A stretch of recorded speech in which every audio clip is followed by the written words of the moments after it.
So, eto na nga guys, ang ating presidente ngayon ay may malaking pasabog tungkol po dito sa higanting proyekto na nagpapatuloy simula po kay former President Rodrigo Duterte up to now sa panahon po ni PBBM. Patungkol po ito sa subway at kaabang-abang po ito mga sangkay, no? Anyway, bago tayo mag-umpisa, paki-subscribe po muna yung ating YouTube channel. Tayo po ay 1.52 million subscribers na. Talaga nga namang dumadami po tayo, no? Dumadami po tayo, parami tayo ng parami, kaya naman kung ikaw ay hindi pa po nakakapag-subscribe at gusto mong mapabilang sa dumaraming mga solid sangkay, makikita nyo po yung subscribe button sa baba ng video na to. I-click nyo lamang po yung subscribe, i-click ang bell, at i-click nyo po yung all. Sa mga nanonood po sa Facebook, i-follow nyo po yung ating Facebook page. Alright guys, eto, tingnan po natin itong napakagandang balita.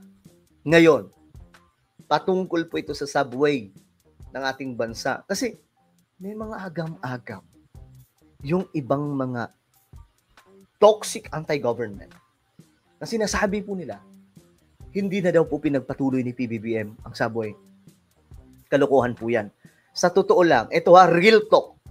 Ang subway po, panahon, lahat ng mga train, subway, kakalsadahan, panahon pa po yan ni Ferdinand E. Marcos.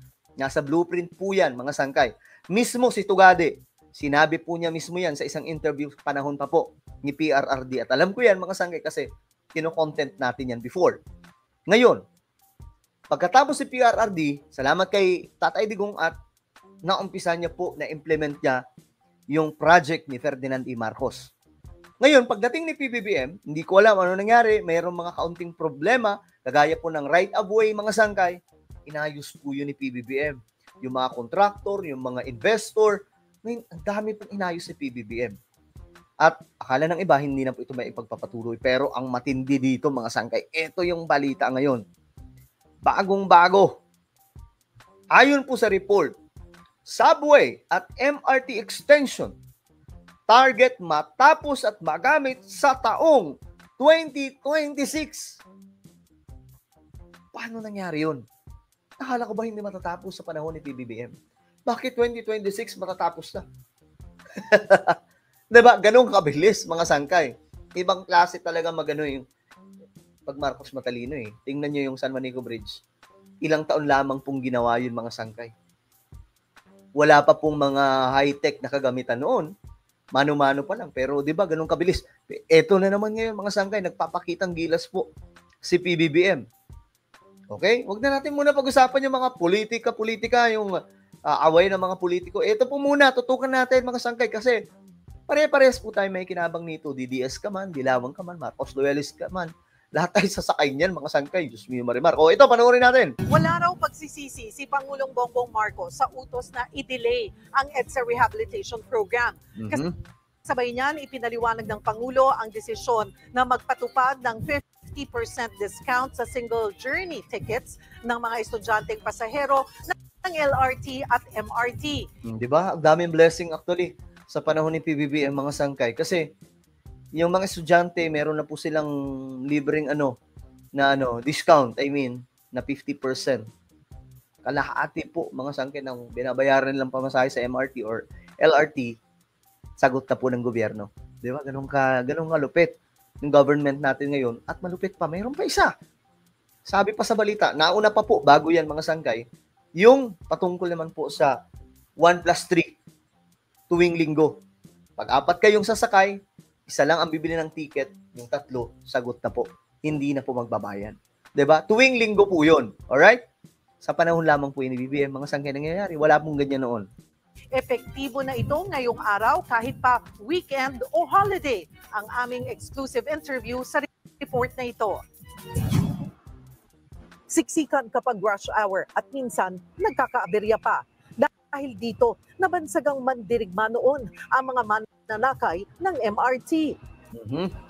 Sa aming panayam kay Pangulong Bongbong Marcos, naikwento niyang naranasan niya rin ito dahil may mga pagkakataong sumasakay din daw siya sa MRT. Sa totoo lang, mga sangkay, gusto mong mabilis yung usad ng biyahe mo, sumakay ka ng tren. Kasi dire-diretso po yun, mga sangkay. Wala pong traffic doon. Kaya nga lang, may pila. Ewan ko lang, sabi ngayon mga sangkay, wala na gaanong pila kasi maayos na po yung sistema. Na-vlog ko rin po yun mga sangkay. Pero yun yung ano, sa ibang bansa, halos tatamarin ka na lang din mag-drive eh. Halimbawa, Hong Kong. Kasi meron po, may MTR, mga subway po nila doon mga sangkay. Ano eh, tagos-tagos ka lang, no? Madali ka lang lumipat ng subway kung saan man pupuntahan mo, sobrang bilis ang biyahe. Ganyan po katindi mga sangkay. So, sa Pilipinas, sana dumami po itong mga linya ng train. Minsan, sumakay kami ng MRT, talagang pagka nakapasok ka na, basta yung kamay mo nandito, hindi mo na magagalaw yon. So, kausap ko yung mga tapos nakadikit ko na dito. Kinakausap ko yung mga pasahero. Sabi, sir, ganyan talaga yan araw-araw. Alam ko, napaka-init, napaka-crowd. Sa kabila nito, aminado ang Pangulo, pinaka-practical na solusyon talaga sa traffic, ang tren. Dahil dito, iniutos niyang alisin ang lahat ng cause of delay sa tren, gaya ng mabagal na security check.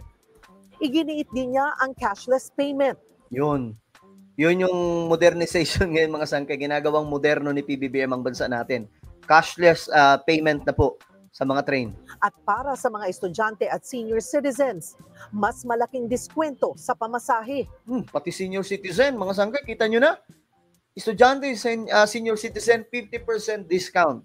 We are studying na yung estudyante mabigyan ng malaking diskwento. Kasi I said, everywhere I go, ang senior at saka student, may diskwento malaki, 50%, ganun. Kasi ngayon 20% ina-apply po ngayon. Oo. Walang pera ang estudyante usually. Yung mga matatanda ko, konti lang ang hawak nilang pera. So, bakit pa natin pababayarin? They already served the country. Nagtrabaho sila ng buong buhay nila. Dapat naman magbigyan natin ng konting benepisyo, di ba? Yun nga lang, may ilang mga bagay din daw na hindi muna mapagbibigyan ng Pangulo. 3+1, marami pong natuwa doon. May mga umaapila, baka naman gustong gawin na everyday na. Ay, hindi po pwede. Linggo lang. Linggo lang. Kasi, okay na yun. Yung 3+1, tuwing linggo okay na yun. 1+3 pala.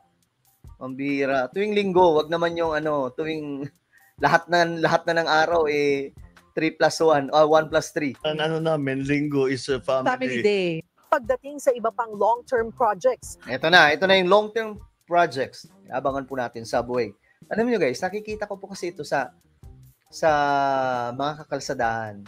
Yung nagda-drive ako, nakikita ko mga sangkay sa kalsada, pati gabi, nagtatrabaho po sila. So talagang puspusan ngayon ang pagtatrabaho na hindi lamang po basta maihabol sa deadline, kundi mas maging advance pa na matapos itong subway natin. Gaya ng subway at MRT extension. Ito raw ang maipapangako ng Pangulo. Ito na ha, mga sangkay, pakinggan natin. We will start to see the completion of some of the phases by late this year, next year. Next year, 2026. Pero wala raw pagsisisi ang Pangulo na ipinadelay ang EDSA Rehabilitation Project dahil ayaw niyang umabot ito ng 2 taon. Ang utos niya sa DPWH, DOTR at MMDA, planuhin na matapos ito sa loob lamang ng 6 na buwan. Okay. Kasi yung unang implementation, mga sangkay, mag-ano siya aabutin po ng 2 years. Pero ngayon, mga sangkay, sabi ni BBM, teka lang, pag-aralan muna natin yan. Pag-aralan nyo yan. Kailangan 6 months tapos na itong pagre-rehab, gagawa ng kasi kailangan ayusin mga sangkay itong. Kita nyo naman, EDSA po yan. Pero tingnan nyo yung tsura. Diba? Kailangan po talagang ayusin yan. Sa loob lamang daw po ng 6 months. Hindi ko matanggal-tanggal sa pag-iisip ko yung nasa kotse ka, nasa EDSA. Makikita mo alas 12 na ng gabi. Ang haba pa ng pila, nag-aantay ng bus. Tapos yun, pag-uwi nun, gigising na alas 4 yun. Magtaantay na naman ng Grabe si BBM mag-alala sa mga Pilipino bus para makapasok na alas 7, alas 8. Yun na nga. Sinasabi, hindi pwedeng ganyan. Napakahirap na. Dadagdagan pa natin ng kahirapan. I'm very happy with my decision. Galing, no? Yung presidente natin, kahit hindi pa siya lumaki sa kahirapan ng buhay, pero nararamdaman niya mga sangkay kung ano ang nararamdaman ng mga Pilipino mga sangkay na talagang nahihirapan tuwing may biyahe. No? Very genuine. Actually, may mga nakakausap ako mga sangkay na dating boss nila si PBBM. Sabi nila sobrang bait daw talaga ni Bongbong Marcos. Kasi mukhang kakayanin na hindi 2 taon eh. 2 years ng pagdudusa. Hindi mo naman pwedeng gawin sa tao yun. O ngayon, mga sangkay, again, anong sabi sa balita mga sangkay? 2026, target na pong matapos ang subway at MRT extension. So yan po yung good news mga sangkay ngayon. Ibig sabihin, nagawan po ng pamamaraan ni PBBM yung mga problema tungkol po dito sa mga malalaking proyekto. So itong project mga sangkay, ano na to eh? 3 na po ang inaanuhan nito. Ferdinand E. Marcos, yung tatay ni BBM, si Duterte at si Bongbong Marcos. 3 po sila. Yung nagplano, yung nakaisip, yung may blueprint, siyempre yung tatay ni BBM, yung nag-implement, si PRRD, ang nagpatuloy, si Pangulong Bongbong Marcos. Okay ba yon? Well, ano po ang inyong opinion? Just comment down below. Meron po tayong YouTube channel, Sangkay Revelation. Hanapin niyo po ito ngayon sa YouTube. Kapag nakita niyo na, i-click niyo po yung subscribe, i-click ang bell, at i-click niyo po yung all. Ako na po ay magpapaalam. Mag-iingat po ang lahat. God bless everyone.